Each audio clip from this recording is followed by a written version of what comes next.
એક વિશાળ ભવ્ય આકાશમાં એક નાનું અને સફેદ વાદળ હતું, જેનું નામ હતું પોલુ.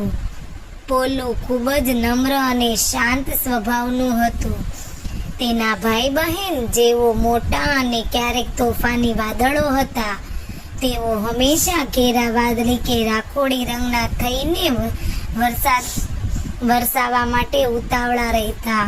પોલુને વરસાદ વરસાવવાની ખબર નહોતી પડતી. તે હંમેશા હળવું અને આનંદી રહેતું. સૂર્યનો કિરણો ચમકતું.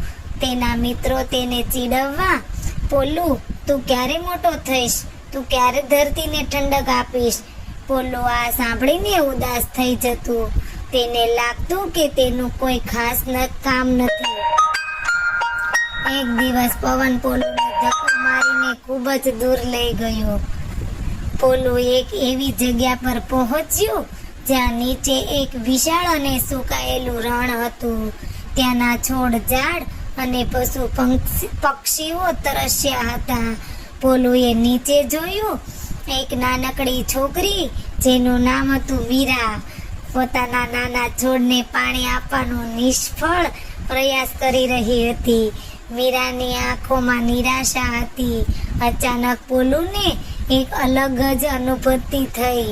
તેને લાગ્યું કે તે ઠંડુ અને ભારે થઈ રહ્યું છે. તેને સમજાયું કે આ તે જ ક્ષણ છે વરસાદ વરસાવવાની. પોલુ ધીમે ધીમે ઘેરા રાખોડી રંગનું થવા લાગ્યું. તેણે પોતાની બધી શક્તિઓ એકઠી કરી. પછી ટપ ટપ ટપ કરીને તેનામાંથી પાણીના ટીપાં નીચે પડવા લાગ્યા. શરૂઆતમાં માત્ર થોડા ટીપાં, પછી એક મધુર ઝરમર વરસાદ શરૂ થયો. મીરાની આંખોમાં ચમક આવી. તેણે ખુશ થઈને વરસાદમાં નાચવાનું શરૂ કર્યું. છોડ, ઝાડ હરિયાળા થવા લાગ્યા અને પક્ષીઓ મધુર ગીત ગાવા લાગ્યા. પોલુને પહેલીવાર ખૂબ જ સંતોષની લાગણી થઈ.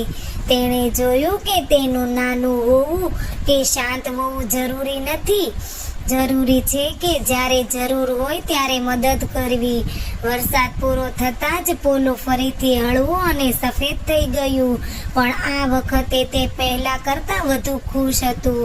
પવનદેવે તેને હળવેથી કહ્યું, પોલુ, તું માત્ર એક વાદળ નથી, તું જીવનનું વરદાન છે. આવી જ નવી નવી સ્ટોરી જોવા માટે